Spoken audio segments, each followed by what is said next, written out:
સ્વાગત છે મિત્રો ગુજરાત જીકેના નવા વિડીયોમાં। તો મિત્રો થોડા દિવસ પહેલાં જ આંગણવાડી બહેનોને માટે સારા સમાચાર આવ્યા હતા। આંગણવાડીની લાખો બહેનો કર્મચારી તરીકે ગણાશે। આંગણવાડીની બહેનોને ગ્રેજ્યુટી મળશે, જેમાં સુપ્રીમનો આ નિર્ણય હતો, જેમાં માનદ વેતનને વેતન અને ICDSને પ્રોજેક્ટ નહીં પરંતુ સંસ્થા કહેવાશે।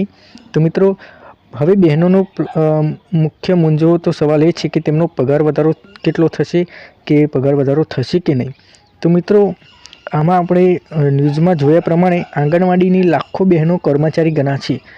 હવે કેન્દ્રીય કર્મચારી ગણાશે કે કયા કર્મચારી ગણાશે તેની કોઈ સ્પષ્ટતા નથી, પરંતુ સરકારી કર્મચારી તો ગણાશે જ તેવું અમારા મત મુજબ કહી શકાય છે। તો મિત્રો અહીંયા આંગણવાડી બહેનોને સરકારી કર્મચારી તરીકે જો લેવામાં આવે તો સરકાર તેના સરકારી કર્મચારીના નિયમ મુજબ સ્ટાર્ટિંગ પગાર તેમનો 18,000 જેટલો થઈ શકે છે, મતલબ કે પગાર વધારો 18,000 સુધી પહોંચી શકે છે।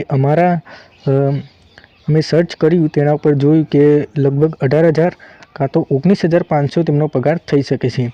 મતલબ કે હાલમાં બહેનોનો પગાર આંગણવાડી વર્કરનો પગાર છે 10,000 અને હેલ્પર બહેનોનો પગાર છે 5500।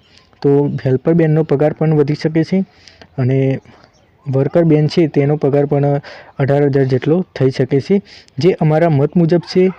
આ કંઈ પરફેક્ટ રીતે કહી ના શકાય કે એટલો જ થશે, પરંતુ જો કર્મચારી તરીકે ગણવામાં આવે અને સરકારે નિયમ મુજબ તેમને લાભ આપે તો તેમનો પગાર એટલો જ થઈ શકે છે।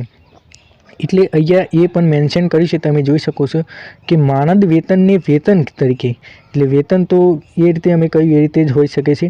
તો મિત્રો જો પગાર એટલો થઈ શકે તો બહેનો માટે એક બીજું હોઈ શકે કે બહેનોનો આંગણવાડીનો ટાઈમ છે તેમાં પણ થોડો ઘણો વધારો થઈ શકે છે।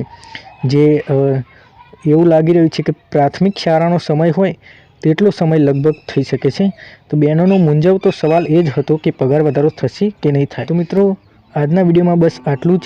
અમારા અંદાજિત અનુમાન મુજબ આ જ પગાર વધારો થશે કે આટલો થઈ શકશે જો સરકારી કર્મચારી ગણાશે તો વિડીયો પસંદ આવે તો વિડીયોને લાઇક કરજો અને વિડીયોને શેર પણ કરજો।